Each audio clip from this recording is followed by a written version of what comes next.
now. Okay. Okay. So, Dan, if you could, well, first of all, welcome to our Thank podcast. you. Yep. And I think the first question that I would like to ask you would be, how did you hear about the industry? I heard about the industry back in 2000 and I think it was 2006. I was living in Canada at the time, and someone who I worked with had a friend who lived in the Caribbean. Her father was Canadian, her mom was Dutch, and she had spent some time back and forth in Canada. And so that's how my friend met her. And we were just sitting around one day talking, and I was talking about how, I wanted to do something different. I had gone to school to study to become a firefighter, and getting into the fire department is very difficult. One, it's very expensive. And then two, you've got thousands of people going for a couple dozen jobs, and they only hire maybe like once a year, once every couple of years. So it's really hard to get into. So she had told me that I should reach out to her friend, which I did. I just shot her a quick little message over Facebook. I had no idea that the yachting industry even existed or what it was all about. And then she gave me a ton of information, like pretty much could have answered every question that I could have thought of. What courses I needed to get started, crew houses to stay at in St. Martin, how much things would cost, the different boats that are out there, the different types of programs, different types of job descriptions, things like that. And to be honest, it was one of those things that it didn't sound real, or it sounded too good to be true. So I didn't really look into it any further. And then about 6 weeks after that, I decided to do a little bit more research and found out that, yeah, actually this is a thing. And remember, like at the time then, like there were no real big social media presence. So trying to find information on yachting was really difficult. And then I just went for it. I jumped in with both feet. I sold a bunch of possessions. I saved up enough money to pretty much last me 2 weeks in a crew house, do my STCW, and hopefully find a job straight away. That's awesome. And I flew down to St. Martin on a open-end ticket. So I flew down and tried to see if I could make it work. So I met you 8 years ago, roughly. What point were you at with your yachting career back then? Was it the beginning? It was on Kaiser, right? Yeah. Yeah. So at that point there, I was just starting to think about what I needed to do to get my officer to watch. Okay. I was starting to work on things like my training record book and do some pre-study into some of the courses or the modules that are required before you can take that exam. So that was at the point that I was at then. And actually right after Kaiser, I flew to South Africa and did all my courses. Brilliant. So this was, I guess, in the pipeline. It sounds like it was something that was in the pipeline for you to progress upwards to a more senior role. Yeah. Yep. Okay, fantastic. So to help the other crew out there who are looking for work, what steps did you take in order to land your first position on a boat? I networked a lot. Now I was in St. Martin. Obviously, it's quite small, and I had a good core of people who helped when I first transitioned over there. They introduced me to a lot of people. I picked up anything that I could do, even if it was only 2 hours worth of work. I would do it, and then just kept putting my name out there, being like, I'm looking for this, I'm looking for this, I'm looking for this, and it was just one of those things where things kind of the stars lined up. I was down to I think my last $12, and I was sitting on the beach, and I was being like, all right, I'm gonna have to cash in this return ticket tomorrow and fly home. Just didn't work out. Oh well, I got a couple of fun weeks and a story to tell in the Caribbean. And while I was sitting on the beach, my phone rang, and there was this guy who had gotten my number through one of my mutual friends, asking if I'd be interested in day work the next day? And I was like, yeah. I'm like, can you pay me at the end of the day instead of the end of the week? Because I've got no money left. And they're like, yeah, that's no problem. So that led into, it wasn't long. It was 5 days of day work. And while I was day working on that boat, the boat next door, who I also had become friends with the crew, had told me that they wanted to do a crew crew outing on the Saturday, and had asked if I could cover watch that day so the whole crew could go. Mm-hmm. So I was like, yeah, absolutely. And while they were out, a boat called Starship had pulled into St. Martin that day, had dropped off charter, and they had also gone out for a crew day. Well, the crew of that boat had met the crew of the boat that I was day working for, and they had told them, they're like, hey, we have this guy on our boat who's doing watch for us. He's looking for a deckhand. And Starship had just happened to fire their deckhand after that trip. So they're like, yeah, tell them to come on by on Monday. We're taking the Sunday off. And then that was it. I showed up on the dock Monday morning. They were looking for somebody with a bit more experience because they had a big tender that they towed. But they had the St. Martin Boat Show was coming up. So they're like, we could use you to help get the boat ready for the show. And then during the show, they booked a charter. So it was like, okay, can you help us get ready for the charter? And then it was, can you help us during the charter? And then while we were on that charter, they booked another one with a 24-hour turnaround. So they're like, can you help us for the second charter? And then about 2 or 3 days into that second charter, the captain handed me a contract and was like, yeah, you're crew now. You've been here for like a month. So, yeah, that's amazing how it all just worked out like that. As you said, like it sounded like it was all really meant to be. The stars were aligned. So did you do much dock walking there, or is it predominantly networking at nighttime or attending functions? It was predominantly functions and networking. Mm-hmm.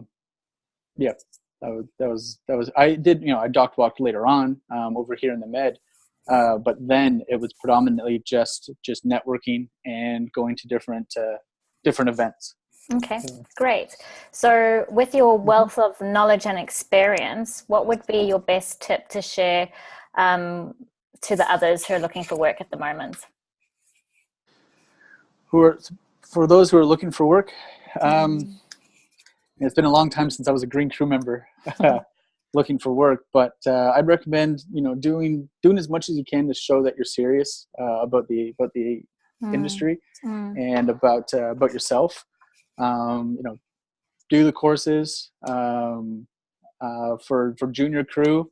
I mean, there's not much that you can do at this stage, but you can take, if you're looking for a deck position, you can take something like your personal watercraft instructor or your powerboat level 2, maybe even your yacht rating if you do have some kind of sea time. That kind of shows in a way that you're serious, and at the end of the day, you at least get some boating terms knocked out and learned.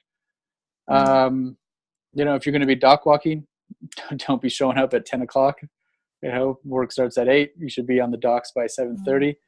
When you're walking up to the boats, it's not just, hey, you have work. It's, strike up a bit of a chat with the person that you see on the dock. Ask to see somebody. Tell them what you're looking for. Tell them what you can do. Things like that. Just be personable. Yeah. Impressionable. Yeah, exactly right. Those are great tips. Thanks, Dan. Yeah, impressionable. Yeah, that's perfect. So being in a senior role now, you're a first officer, is that correct? Yep, that's your position. So in terms of recruitment, if you were looking to hire crew, what sort of qualities would you be looking for in crew? Going on the notion of being personal and having those interpersonal skills, looking at attributes. Obviously, I'm looking for friendly people who are going to get along with not just me and the people in our department, but the other departments. That's a really hard thing to gauge from a paper CV and even from one interview. But I like to see, like, if I'm hiring, say, a bosun, I'd like to see someone who's at least done a few years on boats, has taken some courses. If you haven't started already yet on, say, your training record book, that you at least know what it is. or you have at least started on it.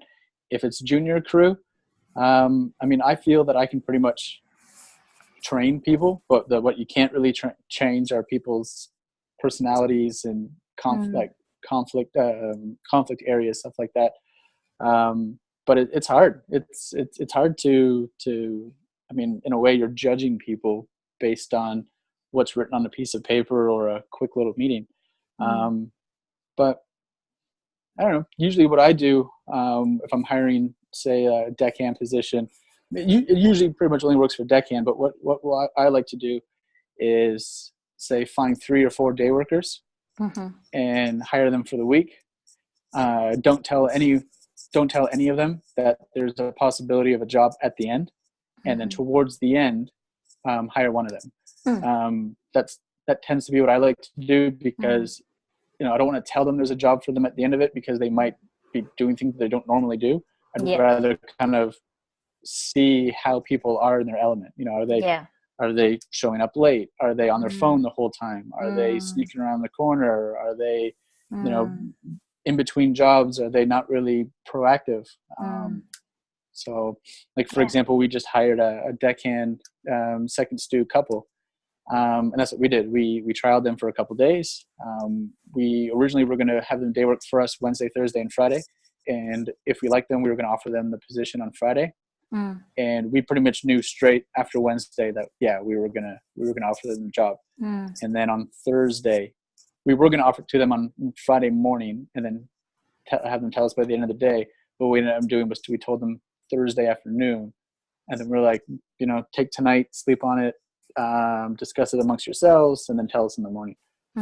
Just because we could tell just by the way that they were working, and how they carried themselves, whether or not we'd be happy to offer them the job. And usually you can tell pretty quick. Yeah, and I like that strategy that you use, because it's a really good way of assessing the quality of work being delivered, and how they relate to each other, like the other crew members. And that comes with consistency. So if there's any discrepancies between, I guess, how they present themselves from one day to the next, then that's an indication that there's something not quite right. Yeah.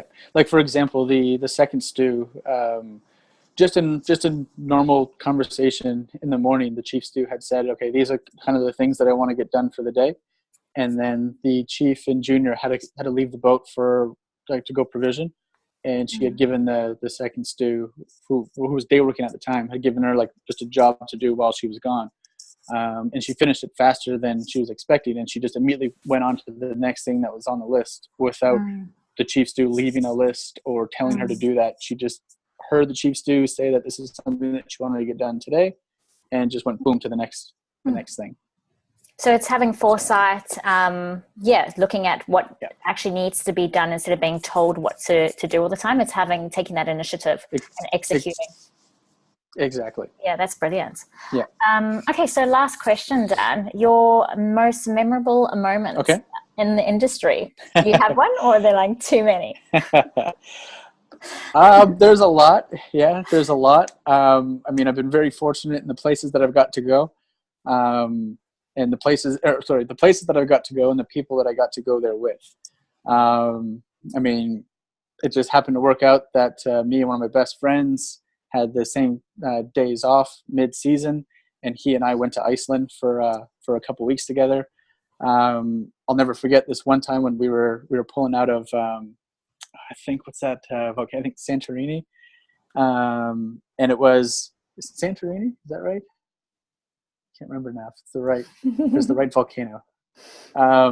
But it was one of those nights where it was clear, such a clear, dark night where you can kind of see the bands of the Milky Way, and the volcano was kicking off. And as we were leaving, the propellers were churning up some bioluminescence in the water. So you had the stars, you had the lava going down the hill, and you had the blue glow in the water. It was that's a view I don't think I'll ever forget. But I mean, awesome. It's hard. Yeah, but out of all those things, it's hard to beat meeting the love of your life on boats. So if it wasn't for yachting, I never would have met my wife, Aw. Now, she never worked on boats, but she Yeah. worked in the yachting industry. And so she worked for Dockwalk for about 8 years. And they'd always sent her to different boat show parties and events and things around the world. And it was back in 2012 when I was on a boat in Italy for the winter.